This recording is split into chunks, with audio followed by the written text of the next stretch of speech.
2010, année faste. Comment la résumer en quelques brefs instants? Eh ben c'est très simple, hein, il suffit de censurer et d'oublier de mentionner bon, les multiples incendies, hein, les dévastations de forêt, les séismes multiples, hein, bien sûr, hein, les tremblements de terre. Bon, il y en a un qui a coûté 250 000 d'êtres humains. Ah c'est sans intérêt, tout le monde s'en fout, excusez-moi. Bon, on notera brièvement la fin de la guerre en Irak. Non, ça c'est une blague assez facile. Non, c'est classique, c'est commun, c'est vulgaire, presque. Ouais. Et puis c'est pas le moment. C'est la Saint-Valentin, c'est le nouvel an chinois, hein. Année du rongeur. Ah, donc gloire à Bambi et Pampan, hein, c'est un peu pour eux qu'on fait tout ça. Ah, faudra pas oublier de parler de l'actualité, hein. Ah, le cinéma. Alors nous sommes tous fébriles, hein, à l'idée de voir enfin le nouveau film de Hollywood, hein. C'est impatient d'aller en salle, hein. Il bat déjà des records d'audience. Alors bon, j'en rappelle la trame.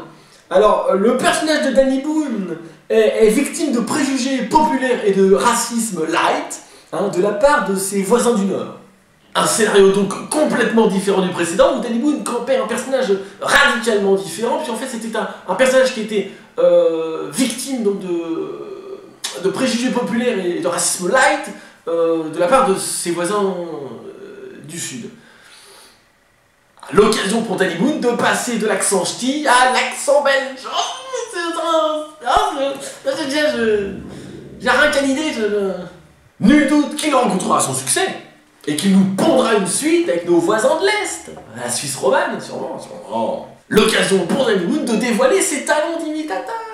Avant, bien entendu, de superviser l'adaptation aux Amériques, où Danny Boone d'ailleurs jouera le rôle d'un Français venu rendre visite à ses cousins outre-Atlantique. L'occasion pour Danny Boone de briser quelques clichés éculés, hein, en ne montrant que ça. Et bien entendu, ne ratez pour rien au monde la scène où il prendra l'accent québécois. Oh, je suis impatient! Nous avons reçu quelques lettres, hein, de la part de nombreux fans et admirateurs. On n'y a pas répondu, hein, parce qu'on a d'autres choses à foutre.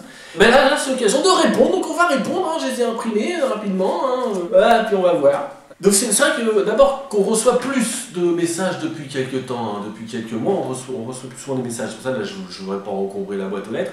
C'est essentiellement parce que les piques assiettes se sont rendus compte qu'il y avait une bonne vaisselle chez nous. Ah, des soutiens sincères et désintéressés, tout à fait. Donc voici. Chers infréquentables, reverra-t-on un jour des fréquentes? Ah mais c'est quoi ça, mon con? Qu'est-ce que je suis en train de faire? C'est quand qu'on vous retrouve sur scène. Chère Martine, hein, je vais t'appeler Martine. Es-tu gérante d'une salle? Non, bah voilà, donc tu... Hein. Gaston, faut être patient, Gaston. Cher Justin, ah, celle-là elle est pour moi. J'ai reconnu que tu étais drôle. Pourquoi toi n'as-tu pas reconnu ton fils? Coupez ça. Montage. C'est en quelle langue ça? Large Latin Lover, 76600, vous a invité à l'événement Soirée crêpe, tout ça, Walp. Soirée crêpe, tout ça, Walp.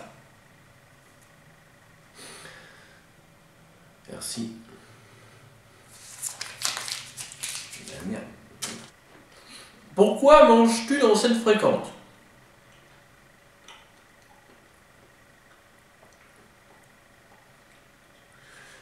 C'est pour rappeler à tous ceux qui nous regardent, du Lesotho et des îles Tonga, que ici en France on bouffe bien.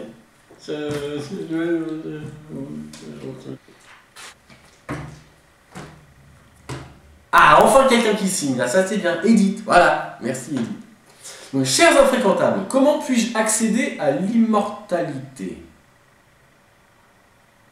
Ah d'accord, donc non. Ok. Pourquoi le Père Noël est rouge? Pourquoi le ciel est bleu? Comment faire un nœud de cravate? Qu'est-ce que le bouclier fiscal? Qui veut épouser mon fils? Quand est-ce que bébé fait ses nuits? Jamais! Jamais! Il t'emmerdera toute ta vie! Avez-vous des exemples de scénarios de sketch? Ah oui? Oui, ça on a.